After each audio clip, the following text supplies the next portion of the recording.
After a dramatic 2-week standoff, Texas House Democrats who fled the state to derail a Republican redistricting push have returned to Austin, ending their 15 days absence that has stalled legislative business. The return restored the quorum needed for the GOP-controlled House to move forward, with new congressional maps designed to tilt the playing field further in Republicans' favor before the next midterm elections. A chartered plane carrying a group of Democrats from Chicago touched down in Austin on Monday, just ahead of the House scheduled session. The return marks the conclusion of a bold protest in which dozens of Democratic lawmakers scattered to states such as Illinois, New York, and Massachusetts, defying civil arrest warrants issued by Texas Republicans who sought to compel their presence at the Capitol. Representative Jenny Wu, a leading Democrat in the chamber, framed the holdout as a victory despite its limited ability to block the redistricting plan indefinitely.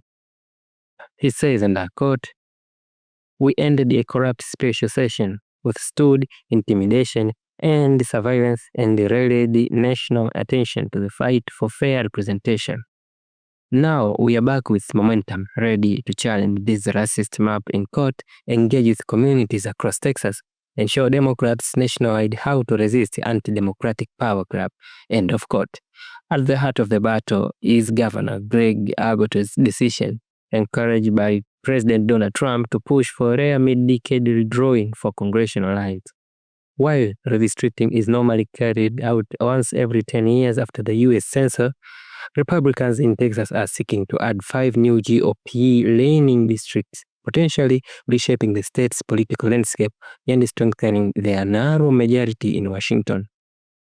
The Texas move has sparked a wide partisan showdown. Democrats in California, led by Governor Gavin Newsom, have vowed to retaliate by advancing legislation that would authorize new maps favoring Democrats, potentially gaining 5 additional seats to counterbalance the Texas changes.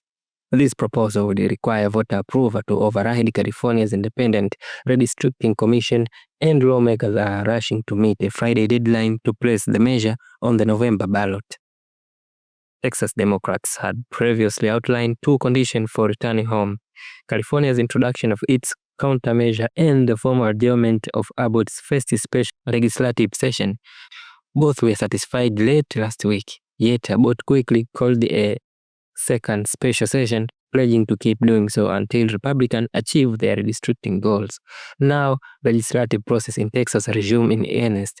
The GOP's map, already advanced by the state Senate's redistricting committee, could reach the House floor within days. The plan would force Democratic incumbent Greg Caswell and Lloyd Doggett in single district, effectively pitting them against each other while cementing new Republican stronghold.